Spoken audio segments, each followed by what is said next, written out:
This video was made possible with the help of Game Toppers.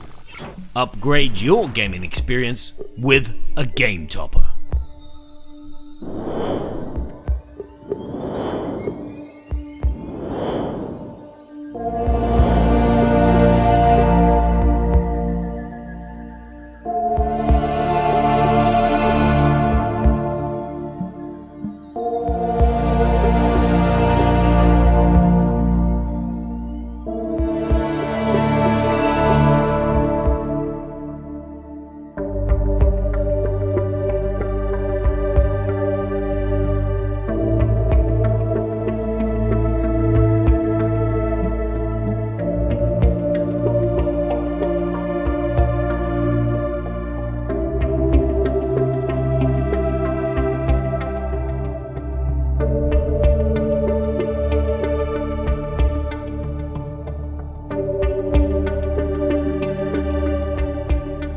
The Chronicles of Crime is a game full of mysteries.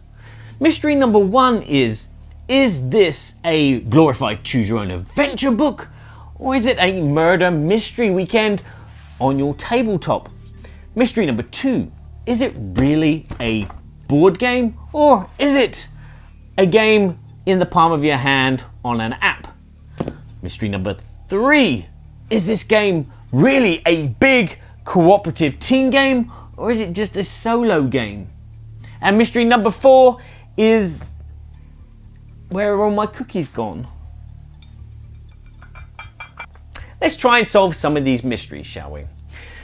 Players in the Chronicles of Crime are a team of detectives that have been given a case and they have to solve it. Now, this case could be a murder, or it could be a kidnapping, or it could be a theft. But you have to then go into this world of Chronicles of Crime and interrogate suspects, move to different locations, search crime scenes, collect evidence, pass that evidence through some specialists who will give you some pointers into who did what and when. And at the end of the game, you have to come up with the brutal evidence to accuse one of the people that you've met, and you'll be doing it with the help of some smart device of some sort. Now, this game is team kind of game, but it can devolve into a solo game with your friends around the table if you take control of the smart apparatus and just do everything yourself. So the engagement between the players is important for it to be a team game. Now, you could be sat on the sidelines just absorbing all this information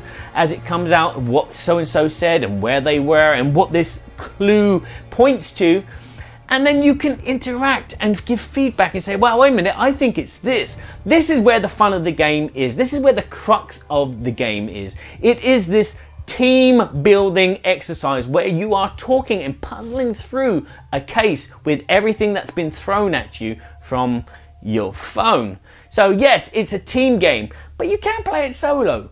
But if you play it solo, you might miss certain things and not be able to think out of the box. But if it's playing in a team, you're going to have a lot more fun.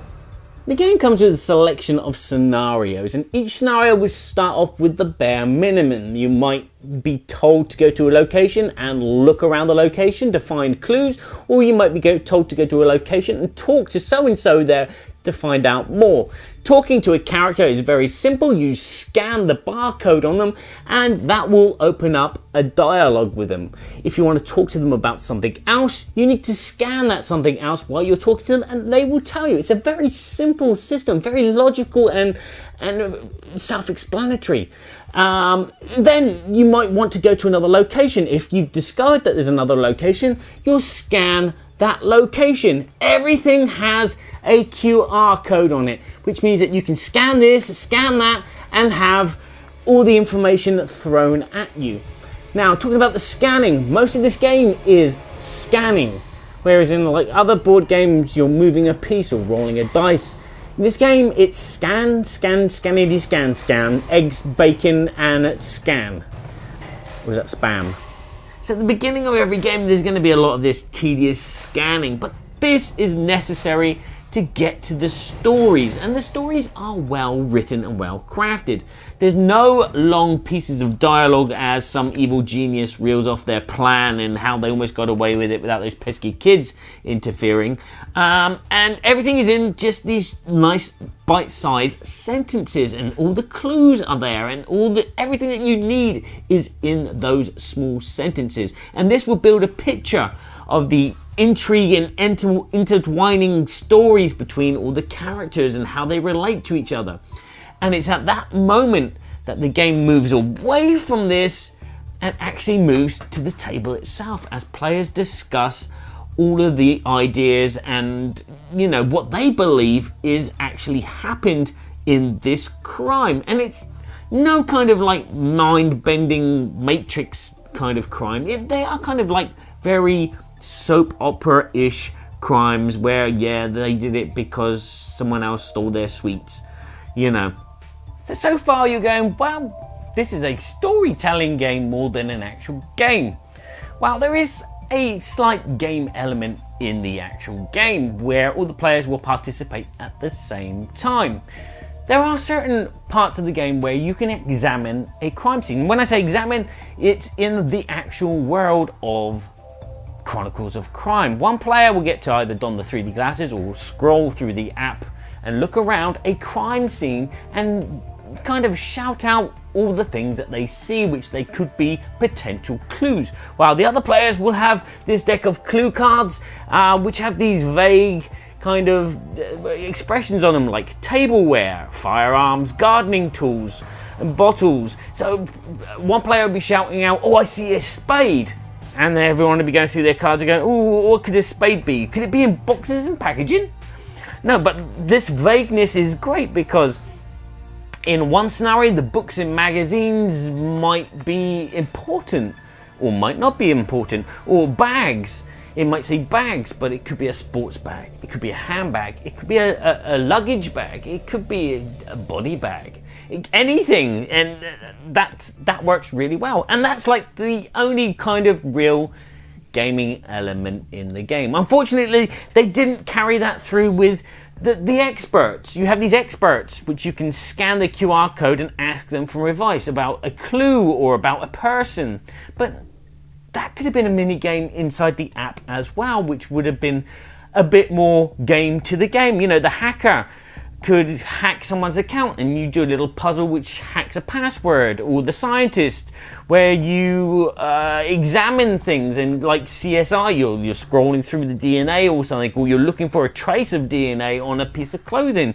And then the criminologist who's, yeah, I don't know what to do with him. But then the medical doctor where you could actually examine the body in close up and scroll and twist them around.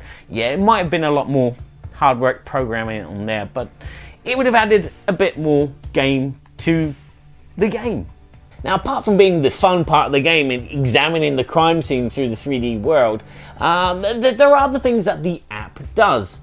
The game is called Chronicles of Crime. Yeah, Chronicles. Yes, there's a real world time in this game. Every time that you scan and chat to someone, time passes. Every time you move location, time passes. Every time you search a crime scene, time passes. And with this time passing, characters also move around into this virtual world. Cassandra might be in the office in the city during the day, but at night she goes home to Mayfair and has a coffee and a hot chocolate maybe, or a hot chocolate and a coffee. This world is a living, breathing world, and the app and the writing do it justice. Also, characters may change during the course of the game. You might find a character is particularly cold with you at the beginning of the game when you pass evidence under their nose and ask them questions about so-and-so. But there may be something that triggers them.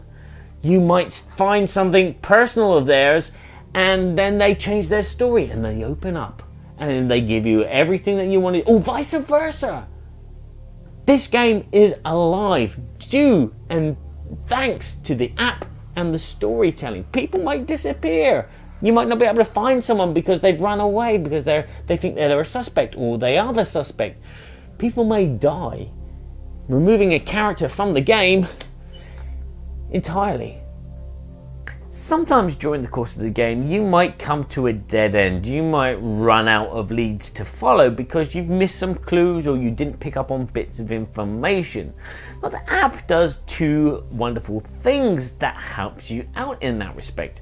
Number one, there's a history button which will kind of like take you out of the game, and you can scroll back through all the conversations and all the bits of evidence and everything that you've encountered so far in the game. The second thing that the game does is if it finds out that you are wasting time and you haven't picked up on certain clues at certain points in the game, you will get a text message from the chief of police during the game, who will tell you, one, to hurry up, and two, a new path will open up. You will have to go here to go and speak to so and so, or there has been a murder.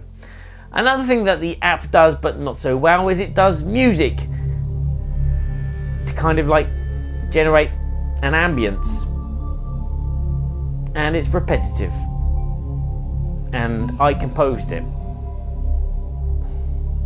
If only there were some sound effects that would, you know, fill in the blanks, and so the music is a bit more sporadic and put you actually more in the scene of the crime. Maybe the sound of an office when you're investigating an office, or you're in the streets of Camden and you can hear a marketplace and things. But that's a little thing, because I know most people will just switch the sound off anyway. The game will end when you want it to end. You get to a point where you think that you know everything, and it's just a simple case of scanning down to Scotland Yard and see the police chief there and just say, well, like Cluedo, I know who it is. They will ask you a lot of questions that you'll scan into your phone. Things like who did it, why did they do it, what did they do it with, what other reasons, were there an accomplice, lots of different questions, and then you'll be given a score depending on which questions you got right, and also the time that it took you in game, that is, not in real time, to complete the case, and it will give you a final score. If you don't succeed, you don't do too well, you don't get a good score, there's a good incentive to replay that story, even though it will be set in stone and it will be the same things, and maybe you miss something, and then that will take you down a different road, because this is like a set in stone choose your own adventure book. This isn't a randomly generated murder like Cluedo, where you take the culprit, the weapon and the room and mix them up. This is set in stone and very well created stories.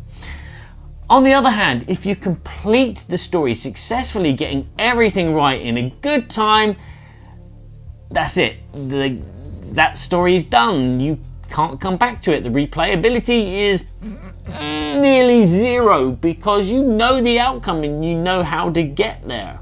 Maybe if you play it in a year, you'll forget some things and play it with a different group, but there is always going to be this memory of, oh, I recognize that person. In this story, yeah, I know who it is. And so you'll have to sit there with your tongue between your teeth. So now to the conclusion, the two reviews that I have lined up for you, starting with the cold-hearted Poirot review. Okay, what are you getting in this box? Well, number one, you are getting a very solid puzzle-like detective game for a group of people. It's not so much of a game as a collection of stories, and once you've beaten those stories, the replayability value, as I said, diminishes. But you can download new stories, which is a great thing about this game. It is infinitely expandable. Depending on your device, you may have problems loading or running the game. You might have a bad camera, which might take like forever to scan something, or it might bug out because you do have an older version of Android. The components in the box are very good quality, from the card stock to the board itself. The card art is really top notch as well, throughout the characters and throughout the locations. And again, the box insert is very, very good, although it is a tad too big, so when you put everything in, the box lid doesn't sit 100% perfectly over the top. The rulebook, again, well written, well laid out, but there's not really much to do in the rulebook because everything in the game is very self-explanatory and you'll take to it like a duck to water. So my technical score for this game is a 9.5 out of 10. Very, very solid, but as I said, there are bugs with older devices and the replayability is limited. So now to my review of the game. Chronicles of Crime is a board game that every backseat Baker Street detective will enjoy.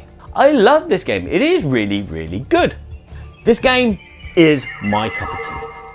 I like the fact that everything is generic. The card art is generic, so a character is like an actor. In one story, this person is the florist, and they have nothing to do with the story, but they're just there in the scene. Whereas in another story, they might be the murder victim, or the murderer, or the criminal, or someone that knows the criminal. And I also like the fact that there are some stories which are linked together. It's the same, you know, these characters have these reoccurring roles. So in the first story, yes, this janitor was involved in the crime and he was the main suspect, but he wasn't the suspect. And then later, once you figured out that crime for the jewelry theft or whatever, there's another crime afterwards and the janitor is murdered. But you still know the cast of characters, and that's a great thing. The fact that the clues are, you know, kind of really generic and open, you can be reused in every story, which is great. And apart from the annoying scanning, the storytelling is fantastic. You really get into the theme as a detective, and while you're sat at the table at the beginning, scratching your head thinking, I don't know what I'm doing, there's this moment when you do actually feel like a great detective in a TV show, and you've got your board, and then you're piecing the pictures up and you're going, okay, right, he knows this person, and you got the string there, but it's all in your mind and it's all on the table. And that's when the experience of the game hits you really hard, and you go, wow, this is fun. As I said, it's not really much of a game, it's more of a puzzle than a game, a storytelling puzzle at that, but it's still enjoyable. And therefore my BGG score is an 8 out of 10, which is a very good game, and I would recommend you play it. Now, if you combined my technical score with my personal BGG score, you're going to get an 8.75 out of 10. And that should give you a good impression of what Chronicles of Crime is. Hopefully this video has pointed you in the direction whether this is a game for you or not. And that's it. Thank you very much for watching. I will say ciao for now, and remember, if you've liked this video, please give it a like. If you know someone that might be interested in this kind of game, share this video with them. And as always, you can check out everything that I've been doing in the board game world on boardgameseverybodyshould.com. So that's it. Play nice with each other, and please remember, don't be naughty. It doesn't pay well. Well, it doesn't. No.